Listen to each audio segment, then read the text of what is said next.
Cielo.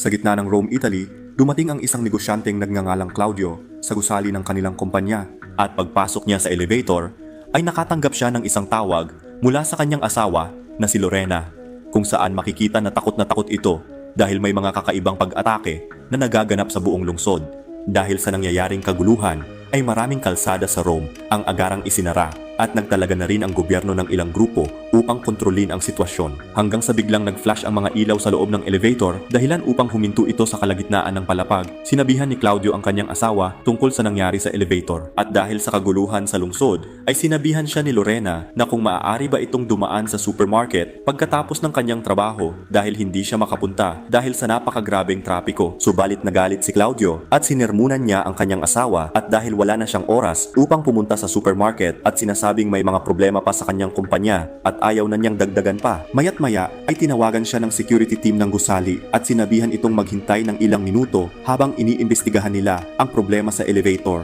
At dahil alam niyang malilate na siya sa meeting, ay tinawagan niya ang kanyang assistant na si Sarah at tinanong kung naghihintay pa rin ba ang mga kliyente. Ngunit sinabihan siya ni Sarah na kanina pa naiinip ang mga ito at naiinis na dahil sa katagalan niya ay hirap na siyang pakalmahin ang mga ito. Ngunit iniutos ni Claudio na maghintay pa sila ng kaunti dahil malapit na raw siyang makatuntong sa kanyang opisina. Habang hinihintay nito ang pag-ayos ng elevator ay may narinig siyang mga yabag sa labas na tila may nangyayaring hindi maganda sa gusali. Dahil sa takot ni Claudio ay sumigaw ito sa mga ito at humihingi ng tulong. Ngunit hindi siya nito pinakinggan, kaya't nainis si Claudio dahil hindi siya pinapansin ng mga ito. Lumipas pa ang ilang minuto at muling tumawag si Sarah at sinasabing umiinit na ang ulo ng kanilang mga kliyente. Dahil sa inis at pagkadismaya dahil sa napakabagal ng responde ng mga ito, ay pinagsisigawan ni Claudio ang mga tao sa labas at inuutusang buksan agad ang pinto. Dahil sa kanyang sitwasyon, ay napagtanto nito na siya na lamang ang kailangang gumawa ng paraan upang makalabas sa elevator, at ilang saglit lang ay nagulat si Claudio nang biglang sumulpot ang katrabaho nitong si Marta, kung saan nakikiusap ito na papasukin siya sa elevator dahil may humahabol sa kanya. Ngunit bago niya ito masagip ay may isang nilalang ang humatak sa kanya papalayo at agarang pinatay. Dahil sa nakita ay labis itong nabahala kung ano ang nangyayari sa labas ng gusali, kaya't sinubukan ni Claudio na lumapit sa pinto upang silipin ang sitwasyon, ngunit bigla siyang nabigla nang makita ang dalawang zombie na sinusubukan siyang pasukin upang lamunin. Subalit nang marinig ng mga halimaw ang sigaw ng iba pang nakaligtas sa gusali, ay pansamantalang iniwan ng mga ito si Claudio at tumakbo papunta sa panibagong biktima. Kaya't dali-dali nitong tinawagan si Stefano upang i-report ang nangyayari sa gusali. Ngunit habang nag-uusap ang mga ito, ay nadisgrasya si Stefano dahilan upang maputol ang kanilang tawag. Dahil sa mga nangyayari, ay lalong napanghinaan ng loob si Claudio, at habang ito ay nag-iisip kung papaano ito makaligtas, ay nakatanggap siya ng isang tawag mula sa security guard upang subukan siya nitong iligtas. Ngunit mabilis siyang sinigawan ni Claudio sa panel na huwag lumabas ng kwarto dahil may mga zombie ang umaatake sa labas, at ilang saglit lang ay narinig ni Claudio ang pag-atake ng mga zombie sa naturang empleyado, at dahil sa labis na pag-aalala nito sa asawa ay sinubukan niyang tawagan ito, ngunit hindi ito sumasagot. At sa kabutihang palad, matapos ang ilang minutong paghihintay ay muling tumawag sa kanya si Sarah. At habang nag-uusap ang mga ito ay bigla siyang hinila ni Marta, kung saan infected na ito at pinipilit na mahuli nito si Claudio. At upang hindi na makapukaw ng ibang atensyon si Marta sa iba pang mga zombie ay agaran niya itong hinampas gamit ang bakal na hawakan sa elevator hanggang sa nagawa niya itong madedu. At sabay nitong nilinis ang kanyang kamay na may bahid ng mga dugo gamit ang kanyang natitirang tubig, at pagkatapos ay itinulak niya ang bangkay ni Marta papalayo. At habang naghahanap si Claudio ng iba pang pwedeng matatakasan kung sakaling makakalabas ito sa elevator, ay nakita niya ang isa sa kanyang kasamahan sa trabaho na si Sylvia. Kaya't agaran niya itong tinawag upang papasukin sa loob ng elevator. Subalit matapos ang ulit na pagtangka nitong pumasok sa loob, ay aksidenteng nabitawan ni Claudio ang bakal dahilan upang marinig ito ng mga zombie. At upang hindi mahuli ng mga ito si Sylvia, ay agad itong naghanap ng iba pang pagtataguan, hanggang sa dito na nga sinugod si Claudio ng kanilang amo na infected. Hanggang sa bigla itong inatake ni Sylvia at paulit-ulit na pinaghahampas sa ulo gamit ang golf stick.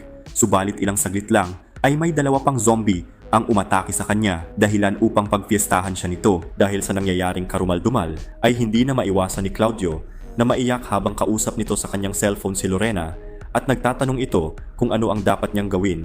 Ngunit tila wala rin itong magawa dahil nagtatago rin ito sa kanilang kwarto at giit pa ni Lorena na habang siya ay nanonood ng balita sa telebisyon ay nakita nito ang journalist na inaatake ng zombie habang ito ay naka-live. Hanggang sa sinabi nito kay Claudio na may isang infected ang nakapasok sa kanilang bahay kaya't agaran niyang sinabihan ng asawa na maghanap pa ng ibang pwedeng pagtataguan. Gusto mang tulungan ni Claudio ang asawa ay wala itong magawa hanggang sa narinig niya ang asawa nito na humihingi ng tulong at sabay naputol ang kanilang tawag dahil sa narinig sa cellphone ay napaiyak ito dahil marahil nahuli na ng mga zombie ang kanyang pinakamamahal na asawa. Habang nagluluksa si Claudio ay may isang kasamahan na naman itong napunta sa kanyang kinalalagyan kaya't nang makita siya nito ay pinilit nitong makapasok sa loob ng elevator. Ngunit tila hindi siya pinapansin ni Claudio at sinabihan na maghanap na lang ito ng ibang pagtataguan dahil hindi rin naman ito magkakasya sa elevator at ilang saglit lang ay may nagdatingan na ngang mga zombie at hinabol ng mga ito ang lalaki dahil sa galit ni Claudio sa mga ito ay sinubukan niyang asarin ang mga zombie kung saan pinaghahampas niya ito. Ngunit nang marinig nito ang isang sigaw ng babae ay agad ng mga ito na iniwan si Claudio hanggang sa mapag-aalaman na ito pala ay si Sarah kung saan naghahanap ito ng pagtataguan. Subalit nang makita nito na papalapit na ang mga zombie ay agad itong pumasok sa loob ng isang kwarto at upang layuan ng mga ito si Sarah ay sinubukan nitong ibaling ang atensyon ng mga zombie sa kanya. Ngunit tila hindi umepekto ang pagsisigaw nito sa mga zombie hanggang sa tuluyan na nga nakapasok ang mga ito sa kwarto kung nasaan si Sarah. Dahil dito ay muli na naman itong nawalan ng pag-asa at pinanood ang mga nangyayari sa labas gamit ang kanyang cellphone. Habang pilit siyang inaabot ng mga zombie, ay laking gulat nito nang makita niya na isa-isang binabaril ang mga ito kaya't sumilip ito hanggang sa makita niya si Marcelo na nakausap ni Claudio sa isang panel. At upang maalis siya nito, ay tinanong niya si Claudio kung nasaan ang generator ng naturang gusali upang manumbalik ang kuryente nito at tuluyan ng mabuksan ang elevator. At upang hindi maligaw si Marcelo, ay binigyan niya si Claudio ng isang walkie-talkie upang gabayan siya nito sa paghahanap ng generator at bukod pa roon ay binigyan rin siya nito ng isang baril upang maging panlaban nito sa mga zombie. Habang nag-uusap ang dalawa gamit ang walkie-talkie, napansin nito ang isang bakal na nakaharang malapit sa pintuan ng elevator kaya't hindi pa rin ito magawang buksan nila Claudio. Kaya't kinausap nito si Marcelo na buksan na ang generator. Ngunit habang pinipilit nitong tanggalin ang nakaharang na bakal ay may mga zombie na naman ang sinubukang pumasok sa loob ng elevator. Dahil sa takot nito ay humihingi ito ng tulong kay Marcelo hanggang sa paalahanan siya nito na gamitin nito ang baril ng kanyang ibinigay. At nang makita niya ang baril ay dito na niya isa-isang tinarget ang mga ito ngunit makikita na patuloy pa rin ang pag-atake sa kanya ng mga infected. Subalit dahil sa pagkataranta nito ay tila hindi niya alam ang gagawin hanggang sa napag-isipan na lang nito na wakasan na ang kanyang problema.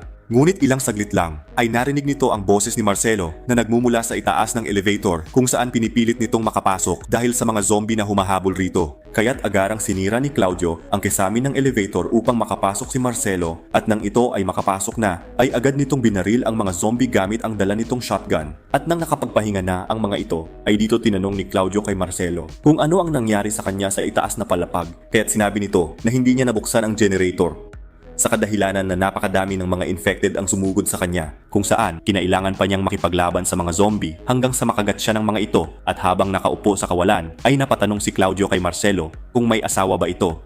Kaya't ipinakita ni Marcelo ang larawan nila ng kanyang asawa at giit pa nito na mahal niya ito kahit wala pa silang anak. At pagkatapos ay tinanong rin siya ni Marcelo kung mayroon rin ba itong asawa. Kaya naman dito na labis na ng lumo si Claudio at sinabing napakasama niyang asawa dahil nagawa niya itong pagtaksilan at labis pa itong nanlumo nang marinig niya sa cellphone na unti-unting nilalapa ang kanyang asawa ng mga infected. Makalipas ang ilang oras ay tila nararamdaman na ni Marcelo na unti-unti nang kumakalat ang virus sa kanyang katawan kaya't sinabihan nito si Claudio na kunin nito ang kanyang baril at hiniling na kung siya ay makakatulog ay barilin siya nito ng 2 beses upang makasigurado na napatay na siya nito sa kadahilanang ayaw niyang maging katulad sa mga infected na gumagala sa labas. Ngunit hindi pumayag si Claudio sa pinag-uutos nito kaya't pinilit na lang ni Marcelo na siya na lang gagawa para sa kanyang sarili. Subalit agaran siyang pinigilan ni Claudio at napapayag sa gusto nito. Maya't maya, habang pinagmamasdan ni Claudio ang dahan-dahang pag-iibang anyo ni Marcelo, ay sinubukan pa rin niya itong gisingin. Ngunit ilang saglit lang ay tuluyan na itong naging zombie at agarang inatake si Claudio. Dahil sa pagkataranta ay aksidente nitong nabaril ang kanyang hita na lalo pa niyang ikinahina. Subalit sa kabila ng pang-aatake ni Marcelo ay nagawa pa rin niyang mapatay ito gamit ang ibinigay nitong baril baril at ilang saglit lang ay muling sumugod ang iba pang mga zombie dahil sa mga putok ng baril.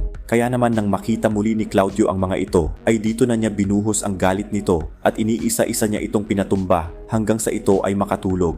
Makalipas ang ilang oras ay nagising na lang ito nang may isang di kilalang numero ang tumawag sa kanya. Ngunit sa di inaasahan ay labis itong natuwa nang malaman nito na ligtas si Lorena. At giit nito na habang hinahabol siya ng mga zombie ay iniligtas siya ng mga sundalo at idinala sa ligtas na pasilidad. Kaya't hinimok nito si Claudio na piliting makalabas sa elevator dahil may mga sundalo ang nagbabantay malapit sa kinaroroonan niyang gusali. Dahil sa sinabi ng asawa ay sinubukan muli nitong tanggalin ang nakaharang sa pintuan ng elevator at sa kabutihang palad ay natanggal na niya ito at unti-unti nang nabubuksan ang elevator at nang tingnan niya ang paligid na wala ng mga zombie sa labas ay agaran itong lumbas ng elevator kung saan nakita niya ang kanyang mga infected na katrabaho na nakahandusay sa sahig. Subalit habang ito ay papalabas ng gusali ay nakita niya ang kanyang HR kung saan pinipilit siya nitong hawakan at nang ito ay tatapusin niya ay napag-alaman nito na ubos na pala ang bala ng kanyang baril. Kaya't ginamit na lang nito ang kanyang paa at sabay pinagtatadyakan hanggang sa ito ay matikbak at habang pinagmamasdan nito ang magulong lansangan ng Roma ay nakakita siya ng isang bote ng gatas. Kaya't labis itong natuwa dahil sa mapapawi na nito ang kanyang pagkauhaw, ngunit ilang saglit lang ay biglang tumayo ang isang infected at nang tatangkain na siya nitong atakihin ay may isang sniper ang bumaril rito na labis namang ikinagulat ni Claudio hanggang sa makikita na ito pala ay isa sa nagbabantay na sundalo sa lungsod. Dahil rito ay agad sumigaw si Claudio sa mga ito at humihingi ng tulong habang pinapakita ang Roma kung saan nahaharap ito sa matinding krisis. Nagustuhan nyo ba ang ating Tagalog recap? Kung ganun ay huwag nyo namang kalimutang mag-like, share, subscribe, and hit the notification bell para sa susunod pa nating mga videos. Maraming salamat sa panunood. God bless.